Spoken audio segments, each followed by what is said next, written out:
Alright दोस्तों, अगर आप एडीसी बैंक के द्वारा लॉन्च किए गए हाइग अकाउंट को ओपन करना चाहते हैं तो ये वीडियो आपके लिए मोस्ट इंपॉर्टेंट होने वाली है। देखो दोस्तों, अगर आप यूट्यूब पे जाते हैं और वहाँ पे सर्च बॉक्स के अंदर सर्च करते हैं ADC bank zero balance account, तो आपको कई सारी वीडियोस देखने को मिल जाएगी जो कि 2 साल पुरानी हो चुकी है, 3 साल पुरानी हो चुकी है, 1 साल पुरानी हो चुकी है। और दोस्तों, अभी जो न्यू प्रोसेस है उसमें भी काफ़ी ज़्यादा बदलाव हुए हैं और वहाँ पे आपको ओल्ड प्रोसेस देखने को मिल जाएगा कि कैसे आपको अपना अकाउंट ओपन करना है। देखो दोस्तों, अभी सेंट्रल बैंक ऑफ यूई है एक नया फीचर्स भी लेके आया जिसमें कि आपको फेस आईडी के माध्यम से आपकी डिटेल वेरिफिकेशन की जाती है, जिसके लिए आपको ओटीपी वेरिफिकेशन करने की भी आवश्यकता नहीं होती। इस वीडियो के अंदर मैं आपको बताने वाला हूं, अगर आप 2026 के अंदर अपना जीरो बैलेंस अकाउंट ओपन करना चाहते हैं एडीसी बैंक के अंदर अपना हाई अकाउंट, तो किस तरीके से आप अपने हाइग अकाउंट को जीरो बैलेंस अकाउंट की तरह किस तरीके से इस्तेमाल कर सकते हैं। मार्केट के अंदर मौजूद अल्टरनेटिव ऑप्शंस है वो आपके लिए कौन कौन से हो सकते हैं। इसके साथ ही साथ मैं आपको ये भी बताऊंगी क्या क्या आपको डॉक्यूमेंट्स की अभी वर्तमान में समय में आपको जरूरत पड़ेगी, क्या क्या टर्म्स एंड कंडीशन जिसको आपको फॉलो करना होगा। और लास्ट में मैं आपको ये भी बताऊँ कि अभी वर्तमान समय में ये अकाउंट ओपन करना आपके लिए सही रहेगा भी या फिर नहीं, किन्हें इस अकाउंट को ओपन करना चाहिए और किन्हें इस अकाउंट से बचना चाहिए। और साथ ही साथ दोस्तों, मैं आपको ये भी बताने वाला हूँ कि अगर आप एडीसी बैंक के अंदर अपना जीरो बैलेंस अकाउंट ओपन करना चाहते हैं तो ऐसे में इस अकाउंट की क्या रियलिटी होने वाली है, सब कुछ डिटेल के साथ आपको जानकारी बताऊंगा। तो आपको इस वीडियो को कंप्लीट देखना है। कुछ पूछना चाहते हैं आप हमसे तो नीचे जरूर कमेंट कीजिएगा, हम 100% आपके कमेंट का रिप्लाई देंगे। तो चलिए दोस्तों, इस वीडियो को शुरू करते हैं। दोस्तों, सबसे पहले जान लेते हैं मार्केट के अंदर मौजूद अल्टरनेटिव ऑप्शंस के बारे में जिसे आप जीरो बैलेंस अकाउंट की तरह इस्तेमाल कर पाएंगे। देखो दोस्तों, सबसे पहला जो ऑप्शंस है वो आपको एडीसी बैंक के द्वारा लॉन्च किए गए हाइग अकाउंट देखने को मिल जाएगा। जनरली ये अकाउंट को ओपन करने के लिए आपसे किसी भी तरह का कोई भी चार्ज नहीं लिया जाता। अगर आप एडीसी बैंक के अंदर अपना हाई अकाउंट ओपन करते हैं तो ये अकाउंट आप एक जीरो बैलेंस अकाउंट की तरह इस्तेमाल कर सकते हैं अगर आप बैंक की सभी टर्म्स एंड कंडीशन को फॉलो करते हैं। बाकी अकाउंट को ओपन करते समय आपको 5,000 दिरहम है दोस्तों, वो आपको यहाँ पे मेंटेन करना होता है। यदि आप मिनिमम बैलेंस को मेंटेन नहीं करेंगे तो ऐसे में आपसे 26.25 दिरहम का आपसे चार्ज लिया जाएगा। ठीक है जी। इसके अलावा दोस्तों, आपको मार्केट के अंदर एक दूसरा ऑप्शन अल्टरनेटिव ऑप्शन है वो देखने को मिल जाएगा जो कि मशरिक बैंक का आपको न्यू करंट अकाउंट देखने को मिल जाएगा। इस अकाउंट को भी आप एक जीरो बैलेंस अकाउंट की तरह इस्तेमाल कर सकते हैं और कई सारे बेनिफिट है वो भी ले सकते हैं। जैसे कि यदि आप मशरिक बैंक का न्यू अकाउंट ओपन करते हैं तो 6.25% तक का आपको प्रॉफिट रेट है वो भी मिल जाता है आपके डिपॉजिट अमाउंट पर। और यदि दोस्तों अभी आप मशरिक बैंक के अंदर अपना न्यू अकाउंट ओपन करते हैं तो मिनिमम बैलेंस वो आपको 3,000 दिरहम वो मेंटेन करना होगा। और अगर आप अपनी सैलरी ट्रांसफर करना चाहते हो तो 5,000 दिरहम आपको अपनी सैलरी ट्रांसफर करनी होगी। यदि आप इस क्राइटेरिया को फॉलो करते हो तो ऐसे में इस अकाउंट को आप जीरो बैलेंस अकाउंट की तरह इस्तेमाल कर पाएंगे। यदि आप क्राइटेरिया फॉलो नहीं करेंगे तो दोस्तों 21 दिरहम प्लस वैट होगा वो आपसे चार्ज लिया जाएगा। वहीं दोस्तों, अगर आप बिजनेस अकाउंट वगैरह ओपन करते हैं तो 26.25 दिरहम का आपसे चार्ज है वो यहाँ पे लिया जाएगा। इसके अलावा आपको मार्केट के अंदर फैब बैंक की ओर से आने वाला आपको आई सेविंग अकाउंट भी देखने को मिल जाएगा जिसे आप एक जीरो बैलेंस अकाउंट की तरह इस्तेमाल कर सकते हैं। यहाँ पे आपसे किसी भी तरह का मंथली फीस नहीं ली जाएगी और ना ही आपसे नॉन मेंटेनेंस चार्ज है वो अभी आपसे किसी भी तरह का नहीं लिया जाएगा। अगर आप इस अकाउंट के अंदर मिनिमम बैलेंस को मेंटेन नहीं कर पाते तो ऐसे में भी आपसे कोई भी चार्ज नहीं लिया जाएगा। तो फैब बैंक भी आपके लिए काफ़ी बेस्ट होने वाला है। फैब बैंक की आपको यूई के अंदर सबसे अधिक ब्रांच और सबसे अधिक एटीएम है वो आपको यहाँ पे देखने को मिल जाएगी। बाकी दोस्तों, अभी जो यहाँ पे 4th नंबर पे जो ऑप्शन आता है दोस्तों, अलमरिया कम्युनिटी बैंक आता है। अलमरिया जो कम्युनिटी बैंक है इसने पार्टनरशिप की है फैब बैंक के साथ। अगर आप अलमरिया कम्युनिटी बैंक के अंदर अपना सेविंग अकाउंट ओपन करते हैं, करंट अकाउंट ओपन करते हैं तो वर्तमान समय में भी यहाँ पे आपसे किसी भी तरह कोई भी चार्ज नहीं लिया जाएगा और मिनिमम बैलेंस वो भी यहाँ पे मेंटेन करने की आवश्यकता नहीं होती।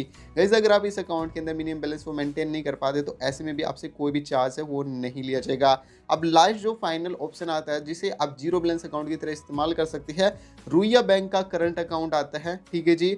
और इस अकाउंट के अंदर भी आपसे कोई भी मिनिमम बैलेंस को मेंटेन करने की ज़रूरत नहीं होती और इस अकाउंट को आप एक पर्सनल करंट अकाउंट की तरह इस्तेमाल कर सकते हैं। और डेली यूज़ अगर आप करना चाहते तो ऐसे में ये अकाउंट आपके लिए काफ़ी बेस्ट होने वाला है। बेसिक्स फीचर्स के साथ अगर आप इस अकाउंट को ओपन करते हैं तो ऐसे में आपसे कोई भी फीस नहीं लिया जाएगा स्टैंडर्ड प्लान के अंतर्गत। वहीं दोस्तों, अगर आप अपना बिजनेस अकाउंट ओपन करते हैं, ठीक है जी, तो 79 दिरहम का आपसे चार्ज लिया जाएगा अगर आप मिनिमम बैलेंस वो मेंटेन नहीं करेंगे। तो इस बात का आपको ध्यान रखना है। तो मार्केट के अंदर अभी मोटा-माटी बताऊँ तो ये आपको 5 ऑप्शंस देखने को मिल जाएगा। सबसे पहला ऑप्शन है हाइग अकाउंट को आप ओपन कर सकती है। दूसरा ऑप्शन है आप मशरक बैंक के अंदर न्यू अकाउंट ओपन कर सकती है और फैब बैंक के अंदर आप अपना आई सेविंग अकाउंट ओपन कर सकते हैं। अलमरिया कम्युनिटी बैंक के अंदर आप अपना करंट अकाउंट ओपन कर सकती है। फिर रुया बैंक के अंदर अपना करंट अकाउंट ओपन कर सकते हैं, जिसे आप यूएई के अंदर आप एक as a zero balance account की तरह इस्तेमाल कर पाएंगे। तो एडीसी बैंक के अंदर अगर अपना हाइग अकाउंट ओपन करना चाहते हैं या फिर सोच रहे हैं कि आप इस अकाउंट को जीरो बैलेंस अकाउंट की तरह इस्तेमाल करना चाहते हैं, तो इसका मैं सबसे पहले सोल्यूशन बता देता हूँ। दोस्तों यहाँ पे शेड्यूल ऑफ फीस की ये मैंने ऑफिशियल जो पीडीएफ है वो मैंने यहाँ पे डाउनलोड करके रखी हुई है। तो सबसे पहले इसके द्वारा मैं आपको सभी टर्म्स एंड कंडीशन है वो मैं आपको बता देता हूँ। अभी 2026 के अंदर चाहे आप अपना कॉल अकाउंट ओपन कर रहे हो, सेविंग अकाउंट ओपन कर रहे हो या फिर करंट अकाउंट ओपन कर रहे हो वर्तमान समय में, तो दोस्तों यहाँ पे अकाउंट को ओपन करते समय आपको इनिशियल जो डिपॉजिट करके रखना होगा, ठीक है, तो 1000 दिरहम यहाँ पे रखना होगा। अगर आप अदर करेंसी के अंदर इस अकाउंट को ओपन करना चाहते हैं, यदि आप डॉलर के अंदर अपना अकाउंट ओपन करना चाहते हैं तो $500 तक रखना होगा, या फिर रिलेवेंट करेंसी के अंदर रखना चाहते हैं तो जितना यहाँ पे $500 की जितनी वैल्यू बनेगी यूई के अंदर, तो उतना अमाउंट उस करेंसी के अंतर्गत आपको यहाँ पे रखना होता है। अब देखो दोस्तों यहाँ पे तो मैंने आपको normally current account, saving account, call account के बारे में बता दी। अब देखो दोस्तों अगर अपना हाइग अकाउंट यहाँ पे ओपन करेंगे, ठीक है जी, आपको तो हाइग अकाउंट ओपन करना है तो इनिशियल डिपॉजिट है वो आपको किसी तरह की नहीं करनी होती। एज ए आप इस अकाउंट को जीरो बैलेंस अकाउंट से ही इस अकाउंट को ओपन किया जा सकता है। चलो ये भी वेल गुड, आपको काफ़ी बढ़िया सुविधा आपको एडीसी बैंक दे रहा है। अभी यहाँ पे एस्पायर रिलेशनशिप फीस होती है वो अभी लेकर आया है यहाँ पे एडीसी बैंक। ये चार्ज क्या होता है, चाहे आपने सेविंग अकाउंट ओपन किया, कॉल अकाउंट ओपन किया, करंट अकाउंट ओपन किया या भले ही आपने अपना हाइग अकाउंट ओपन किया हो, तो ये फीस है ये इंक्लूड रहेगी सभी अकाउंट के अंदर। तो सबसे पहला यहाँ पे कैटेगरी रखी गई है 4 कैटेगरी के अंदर, ठीक है। टायर 1 कैटेगरी है दोस्तों यहाँ पे, ठीक है। टायर 1 कैटेगरी के अंतर्गत इस अकाउंट को आप फ्री में इस्तेमाल कर पाएंगे, यानी कि इस अकाउंट को आप एक जीरो बैलेंस अकाउंट की तरह इस्तेमाल कर पाएंगे। क्या बोला गया है इस कैटेगरी के अंदर, तो सबसे पहले यहाँ पे बोला गया है कि भाई टोटल रिलेशनशिप फीस है, यहाँ पे जो बैलेंस है टोटल रिलेशनशिप बैलेंस है वो आप 30,000 दिरहम यहाँ पे मेंटेन कर लो, तो आप इस अकाउंट को जीरो बैलेंस अकाउंट की तरह इस्तेमाल कर पाएंगे। पहली तो बात ये बोली गई है टायर 1 कैटेगरी के अंदर। दूसरी कैटेगरी यहाँ पे बोली गई है चाहे आपने करंट अकाउंट ओपन किया हो, सेविंग अकाउंट ओपन किया हो, फिर कॉल अकाउंट ओपन किया हो, ठीक है, तो आपको मिनिमम मंथली एवरेज बैलेंस है वो आपको दोस्तों यहाँ पे 10,000 दिरहम है वो मेंटेन कर लेना है, तो तब भी आप इस अकाउंट को आप as a zero balance account की तरह इस्तेमाल कर पाएंगे।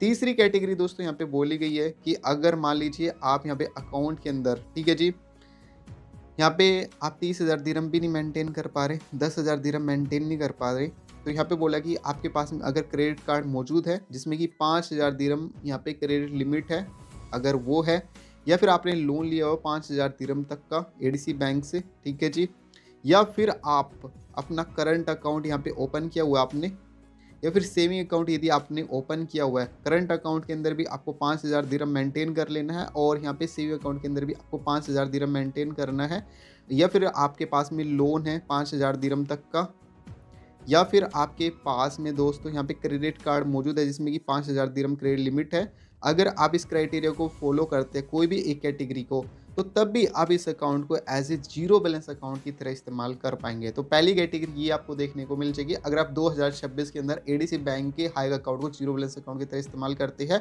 तो ऐसे में आपको इस क्राइटेरिया को फॉलो करना होगा। बाकी जो टायर 2 कैटेगरी है इसके अंदर दोस्तों यहाँ पे बोला गया है टायर 2 कैटेगरी के अंदर कि हम आपसे ना 30 दिरहम का चार्ज लेंगे, बैंक बोल रहा है यहाँ पे, ठीक है जी, रिलेशनशिप फीस होगी जो एस्पायर कैटेगरी के अंतर्गत 30 दिरहम का चार्ज लगेगा। इसमें बोला है कि अगर आप 5,000 दिरहम अगर आप मेंटेन नहीं कर पाती, फिर 10,000 दिरहम तक अगर आप यहाँ पे अपनी सैलरी है वो ट्रांसफ़र नहीं कर पाते, तो ऐसे में 30 दिरहम का चार्ज लगेगा। इसके अलावा मंथली एवरेज बैलेंस है दोस्तों 5,000 दिरहम तक अगर आप यहाँ पे मेंटेन नहीं कर पाते अपने खाते के अंदर, चाहे आपका सेविंग अकाउंट हो, करंट अकाउंट हो, या फिर लोन हो, या फिर आपका क्रेडिट कार्ड हो, अगर नहीं रखोगे तो ऐसे में 30 दिरहम का चार्ज लगेगा, ठीक है। इस कैटेगरी के अंदर 2 ही टर्म्स आपको देखने को मिल जाएगी। अब यहाँ पे जो टायर 3 कैटेगरी है ये अभी इंक्लूड की गई है, पिछले मंथ नहीं थी, अभी फरवरी मंथ के अंदर ही ये इंक्लूड की गई है। इसमें बोला कि 60 दिरहम का हम आपसे चार्ज लेंगे। कैटेगरी क्या कहती है कि अगर आप एवरेज बैलेंस है अपने करंट अकाउंट सेविंग अकाउंट के अंदर, ठीक है जी, 5,000 दिरहम या फिर 10,000 दिरहम तक नहीं रखते और अपनी सैलरी वो भी ट्रांसफ़र नहीं करते, ठीक है जी, तो हम आपसे 60 दिरहम का चार्ज लेंगे, ठीक है। और दूसरी यहाँ पे बात बोली गई कि मंथली एवरेज बैलेंस है वो आप यहाँ पे करंट अकाउंट सेविंग अकाउंट के अंदर अगर आप 5,000 दिरहम से कम रखेंगे तो फिर सैलरी ट्रांसफ़र है वो भी नहीं कर पा रहे, ठीक है। तो ऐसे में भी 60 दिरहम का चार्ज है वो आपसे लिया जाएगा। अगर आप अपनी सैलरी ट्रांसफ़र कर लेते हैं और 5,000 दिरहम है, गाइज़ उससे कम अगर आपका अमाउंट रहता है तो ऐसे में भी 60 दिरहम का जो चार्ज रहेगा वो आपसे लिया जाएगा। इसके अलावा आपको टायर 4 कैटेगरी है वो कुछ इस प्रकार से देखने को मिल जाएगी। तो इसमें साफ-साफ बोला गया है कि अगर आप इस अकाउंट के अंदर अपना करंट अकाउंट या फिर सेविंग अकाउंट या फिर हाइग अकाउंट के अंदर आप मिनिमम बैलेंस है 5,000 दिरहम है वो भी मेंटेन नहीं कर रहे, सैलरी ट्रांसफ़र भी नहीं कर रहे, लोन भी नहीं लिया हुआ है, क्रेडिट कार्ड भी नहीं लिया हुआ है, तो ऐसे में हम आपसे 100 दिरहम का मैक्सिमम जो चार्ज होता है वो आपसे लिया जाएगा। अब देखो दोस्तों यहाँ पे एक रियलिटी बताता हूँ, मान लीजिए आपने कोई सी भी टर्म्स एंड कंडीशन को फॉलो नहीं किया, लास्ट वाली कैटेगरी के अंदर आते हैं आप टायर 4 कैटेगरी के अंदर, जिसमें कि आपसे यहाँ पे 100 दिरहम का चार्ज लिया जा रहा है, ठीक है, और आपने हाइग अकाउंट ओपन किया हुआ है, ठीक है। और गाइज़ अगर 12 मंथ्स की बात करूँ तो ऐसे में हो जाएगा आपका 1200 दिरहम। तो 1200 दिरहम आपसे कब कट हो जाएंगे आपके बैंक खाते से तो आपको पता भी नहीं चलेगा, ठीक है। और गाइज़ अगर आप यहाँ पे कोई सी भी कैटेगरी के अंतर्गत नहीं आते, ठीक है, चाहे आप यहाँ पे टायर 1 कैटेगरी के अंदर नहीं आ रहे, टायर कैटेगरी के अंदर नहीं आ रहे, टायर 2, टायर 3 या फिर आप मान लीजिए टायर 1 कैटेगरी के अंदर नहीं आते, तो गाइस 2, 3, 4 कोई सी भी कैटेगरी के अंदर आते हैं तो मैं आपको सलाह दूंगा कि भाई आपको अपना अकाउंट है वो बंद करवा देना चाहिए और अदर जो मैंने अल्टरनेटिव ऑप्शंस बताए हैं उनकी ओर आपको जाना चाहिए। पहले फ़ायदे बताता हूँ मैं आपको कि अगर आप अपना अकाउंट यहाँ पे ओपन करें तो क्या क्या फ़ायदे आपको मिल रहे हैं। सबसे पहली बात कि आपका जो अकाउंट है जीरो बैलेंस पर ओपन होगा, ठीक है जी, यानी कि अकाउंट को जब आप ओपन करते हैं तो जीरो बैलेंस अकाउंट से ही आपका अकाउंट ओपन हो जाता है। Fully digital and fast account open करने की प्रोसेस की सुविधा देखने को मिल जाएगी। इंस्टेंट आईबीएन नंबर मिल जाता है और वर्चुअल डेबिट कार्ड है वो भी आपको इंस्टेंट के इंस्टेंट मिल जाता है। एडीसी बैंक है यूएई के अंदर, एक काफ़ी बड़ा बैंक है जिसकी ब्रांच आपको यूएई के अंदर सभी एमिरेट्स के अंदर देखने को मिल जाएगी, चाहे आप दुबई के अंदर रहते हो, शारजा के अंदर रहते हो, अबू धाबी के अंदर रहते हो या फिर अन्य किसी भी एमिरेट्स के अंदर रहते हो, तो ऐसे में आप वहाँ से कैश डिपॉजिट करना होगा, कैश विड्रॉल करना हो गया, तो सभी की सभी सुविधाओं का लाभ ले पाएंगे। और साथ ही साथ ये जो बैंक है सेंट्रल बैंक ऑफ यूएई की सभी टर्म्स एंड कंडीशन को भी फॉलो करता है, यानी कि यहाँ पे अकाउंट ओपन करना पूरी तरीके से सुरक्षित रहेगा। स्ट्रॉन्ग मोबाइल एप्लीकेशन देखने को मिल जाएगी और एटीएम नेटवर्क है वो भी आपको काफ़ी बढ़िया आपको एडीसी बैंक का देखने को मिल जाएगा।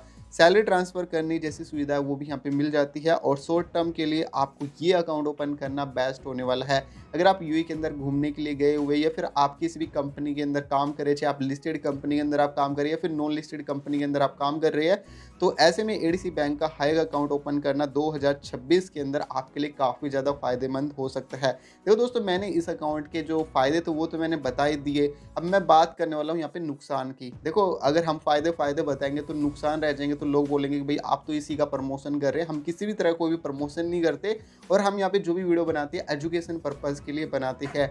तो गाइस, अगर आप पहली बार इस चैनल पर विजिट कर रहे हैं और आपको ये वीडियो हेल्पफुल लगी है ना, तो इस वीडियो को जरूर से जरूर लाइक कर देना और कमेंट बॉक्स में आप अपना कमेंट जरूर लिखना कि आपको क्या दिक्कत आई है अगर आपने एडीसी बैंक के अंदर अपना अकाउंट ओपन किया था। अब देखो दोस्तों, यहाँ पे नुकसान के बारे में बात कर लेते हैं कि अगर आप अपना अकाउंट यहाँ पे ओपन करेंगे तो क्या क्या नुकसान देखने को मिल जाएंगे। सबसे मोस्ट इम्पोर्टेंट बात यहाँ पे ना, आपको ट्रू यानी कि सच में आपको जीरो बैलेंस अकाउंट ओपन करने की सुविधा नहीं दी जाती अगर आप यहाँ पे टर्म्स एंड कंडीशन को फॉलो नहीं करते। सच्चाई यही है यहाँ पे इस अकाउंट की, ठीक है। मंथली रिलेशनशिप फीस है वो आपसे ली जाती है, ठीक है। आगे बताऊंगा कि क्या मंथली फीस ली जाएगी आपसे, रिलेशनशिप फीस। चार्जेस आपको क्लियरिटी हाईलाइट नहीं बताए जाते, ठीक है। लो बैलेंस यूजर्स के लिए यहाँ पे एक्सपेंसिव ये ऑप्शन हो सकता है अगर आप हायर अकाउंट ओपन करेंगे। रिलेशनशिप फीस प्राइजेस है वो कॉम्प्लेक्स है और कंफ्यूजिंग बहुत ही ज़्यादा देखने को मिल जाएगी अगर आप एक नॉर्मल यूज़र है, ठीक है। इसके अलावा फ्रीलांसर है, कैश यूज़र्स के लिए ये आइडल नहीं होगा, ठीक है जी। और इसके अलावा लॉन्ग टर्म के में कंडीशंस अगर आप फॉलो नहीं करते तो ऐसे में आपसे पेनल्टी है वो भी ली जाएगी। तो अभी 2026 के अंदर काफ़ी ज़्यादा इसकी टर्म्स एंड कंडीशन में बदलाव हुए है और यहाँ पे रिलेशनशिप फीस है वो लेकर भी आया है। एडीसी बैंक के अंदर अपना हाइक अकाउंट यदि आप ओपन करते तो ऐसे में आपको इस एलिजिबिलिटी क्राइटेरिया से अभी आपको गुजरना पड़ेगा 2026 के अंदर। सबसे पहले दोस्तों आप यूएई के अंदर ही रहते हुए होने चाहिए या फिर यहीं पर आप काम करते हुए होने चाहिए। आपकी जो उम्र है 18 साल से अधिक होनी चाहिए अगर आप अपना हाइक अकाउंट ओपन करना चाहते हैं। आपके पास में एमरेटिस आईडी का होना ज़रूरी है क्योंकि एमरेटिस आईडी के माध्यम से ही आपका अकाउंट यहाँ पे ओपन होगा। आप यूएई के नेशनल है तब भी आप इस अकाउंट को ओपन कर सकते हैं। अगर आप रेजिडेंस है यानी कि आप अदर देश से बिलोंग करते हैं, जैसे आप इंडिया से या पाकिस्तान से या नेपाल से या बांग्लादेश से या फिलीपींस से, युगांडा से, यूनाइटेड स्टेट्स से है या फिर अन्य देशों से अगर आप बिलोंग करते हो और आप यूएई के अंदर ही आकर के रह रहे हो और यहीं पे आप काम कर रही है, तो ऐसे में भी आप अपना हाइक अकाउंट ओपन कर सकते हैं। एम्प्लॉयमेंट स्टेटस की बात करूँ तो आप एक सैलरीड पर्सन होना चाहिए, फिर नॉन सैलरीड व्यक्ति होने चाहिए। सैलरी ट्रांसफ़र की बात करूँ तो कंपल्सरी नहीं है कि भी आपको यहाँ पे सैलरी ट्रांसफ़र करना ही करना होगा। आप चाहे तो यहाँ पे सैलरी ट्रांसफ़र करना चाहे तो कर भी सकते हैं। आपके पास में एक्टिव यूएई का मोबाइल नंबर होना चाहिए, एमरेटिस आईडी आपके पास में वैलिड होनी चाहिए और एक ईमेल आईडी का होना भी ज़रूरी है क्योंकि ईमेल आईडी पर भी आपको कई सारे जो अपडेट होते हैं बैंक के वो आपको मिल जाते हैं और जो यहाँ पे स्टार्टिंग में जो आपका आईबीएन नंबर होता है और आपके वर्चुअल कार्ड की जो डिटेल होती है वो आपको ईमेल आईडी पर भी मिल जाती है। इसके साथ ही साथ अकाउंट को ओपन करते समय आपकी फेस वेरिफिकेशन वो भी की जाएगी जो कि अभी मैंडेटरी हो चुका है। अगर आप यूएई के अंदर रहते हो और आप किसी भी तरह के पर्सनल फाइनेंस प्रोडक्ट का इस्तेमाल करते हैं, चाहे आप लोन ले रहे हैं, बैंक अकाउंट ओपन कर रहे हो या फिर क्रेडिट कार्ड ले रहे हो, तो ऐसे में आपका फेस रिकॉग्नाइजेशन सिस्टम यानी कि आपको एक सेल्फी होता है उसको लेना मैंडेटरी अभी हो चुका है। अभी जो पहले प्रोसेस थे उसमें बहुत सारी चीज़ें थी जैसे कि आपको पासपोर्ट नंबर और भी बहुत सारी चीज़ें आपको अपलोड करनी होती थी, लेकिन अभी वर्तमान समय में अगर आप अपना अकाउंट ओपन करेंगे तो सिर्फ आपका अकाउंट एमरेटिस आईडी के माध्यम से आपका अकाउंट ओपन हो जाता है और फोटोग्राफ के माध्यम से, यानी कि आपको लाइव आपको सेल्फी लेनी होती है उसके माध्यम से आपका अकाउंट है वो ओपन हो जाता है। ना तो आपको पासपोर्ट नंबर की जरूरत पड़ेगी, ना वीज़ा कॉपी की, ना सैलरी सर्टिफिकेट की, ना बैंक स्टेटमेंट की, ना ही आपको प्रूफ ऑफ एड्रेस, ये चीज़ें आपकी डिटेल की जरूरत नहीं पड़ने वाली। अभी वर्तमान समय में आप ऑनलाइन ही आप एडीसी बैंक की एप्लीकेशन के माध्यम से आप यहाँ पे अपना अकाउंट ओपन कर सकते हैं। तो इस वीडियो के सबसे लास्ट पॉइंट के बारे में जान लेते हैं और ये सबसे इंपॉर्टेंट पॉइंट होने वाला है। अगर आप एडीसी बैंक के अंदर अपना हाइक अकाउंट ओपन करना चाहते हैं तो ऐसे में आपको इन बातों का ध्यान रखना चाहिए। दोस्तों जब आप अपना अकाउंट यहाँ पे ओपन करते हैं तो ऐसे में आपको इनिशियल डिपॉजिट करने की आपको आवश्यकता नहीं होती। आप इस अकाउंट को उस टाइम पर आप जीरो बैलेंस अकाउंट की तरह इस्तेमाल कर सकते हैं, लेकिन यहाँ पे गारंटेड नहीं है कि आपको जीरो बैलेंस अकाउंट की ही सुविधा मिलेगी। इसके अलावा दोस्तों यहाँ पे आपको रिलेशनशिप फीस होती है वो आपको हर महीने देनी होती है यदि आप एलिजिबिलिटी क्राइटेरिया को या फिर आप टर्म्स एंड कंडीशन को फॉलो नहीं करते। इसमें टायर 1, टायर 2, टायर 3 और जो टायर 4 यहाँ पे कैटेगरी है, अगर आप उनकी टर्म्स एंड कंडीशन को फॉलो नहीं करेंगे तो ऐसे में 30 दिरहम, 60 दिरहम या फिर आपसे 100 दिरहम का जो चार्ज है वो आपसे साइलेंटली लिया जाएगा। देखो दोस्तों मान लीजिए आप 30 दिरहम का ही आप हर महीने चार्ज दे रहे हैं, आप 12 मंथ तक अगर आप चार्ज देंगे तो 12×36 यानी कि 360 दिरहम आपके अकाउंट से कब कट हो जाएंगे आपको पता भी नहीं चलेगा। ठीक है जी दोस्तों, और इसके अलावा एक्सपायरी जो रिलेशनशिप प्राइस होती है वो टाइम टू टाइम अपडेट होते रहते हैं और काफ़ी ज़्यादा आपको कॉम्प्लेक्स देखने को मिल जाएगा। अगर आप एक सिंपल व्यक्ति है, आप नॉर्मली अपना अकाउंट ओपन कर रहे हैं, ठीक है, तो ऐसे में आपको ये कैटेगरी समझना आपके लिए काफ़ी ज़्यादा कॉम्प्लेक्स हो जाता है। लो बैलेंस अगर आप यहाँ पे मेंटेन करना चाहते हैं तो ऐसे में आप काफ़ी ज़्यादा पैसा वो अपना यहाँ पे गंवा सकते हैं। अगर आप अपना हाइक अकाउंट ओपन करेंगे, करंट अकाउंट ओपन करेंगे, सेविंग अकाउंट ओपन करेंगे या फिर आप अपना कॉल अकाउंट ओपन करेंगे तो ऐसे में आपको कई सारा अमाउंट है वो आपके हर महीने आपके बैंक खाते से कटता रहेगा। ऑटो डिडक्ट आपको अलर्ट की सुविधा वो भी यहाँ पे नहीं देखने को मिलेगी। साइलेंटली आपके बैंक खाते से जो पैसा होता है वो यहाँ पे कट होता रहेगा। ये अकाउंट है उन लोगों को नहीं ओपन करना चाहिए जो एक फ्रीलांसर है, कैश यूज़र यानी कि इंस्टेंट जो कैश होता है हाथ में, ठीक है, उसका यूज़ करना चाहती है। फिर शॉर्ट टर्म के लिए अब अगर अपना अकाउंट ओपन करना चाहती है, यहाँ पे आप घूमने फिरने के लिए आए हुए हैं, आप उस टाइम पे इस अकाउंट को ओपन कर रहे हैं तो मैं सलाह नहीं दूंगा कि भी आपको ये अकाउंट ओपन करना चाहिए। इसके अलावा बैंक की टर्म्स एंड कंडीशन में काफ़ी ज़्यादा बदलाव होते रहते हैं यहाँ पे, जैसे कि अभी जनवरी में अपडेट हुए थे टर्म्स एंड कंडीशन में, ठीक है। अभी एक नई कैटेगरी अभी फरवरी के अंदर यहाँ पे इंक्लूड की गई है, टायर 2 जो कैटेगरी है वो कैटेगरी अभी ऐड की गई है। तो कहीं ना कहीं दोस्तों मैं और बात बताऊं कि अगर आप एडीसी बैंक के अंदर अपना जीरो बैलेंस अकाउंट ओपन करने के बारे में सोच रहे थे तो अभी ये अकाउंट जीरो बैलेंस अकाउंट नहीं रहा है। अगर आप इसका सोल्यूशन चाहते हैं तो दोस्तों आपको जो मिनिमम बैलेंस होता है वो यहाँ पे मेंटेन करना होता है, तभी आप एज ए टायर 1 कैटेगरी के अंदर इस अकाउंट को जीरो बैलेंस अकाउंट की तरह इस्तेमाल कर पाएंगे। आई होप दोस्तों ये वीडियो आपके लिए हेल्पफुल रहे, तो इस वीडियो को लाइक कर देना, चैनल को सब्सक्राइब करना मत भूलना। मैं मिलता हूँ आपको नेक्स्ट वीडियो में, तब तक के लिए अपना ध्यान रखिएगा।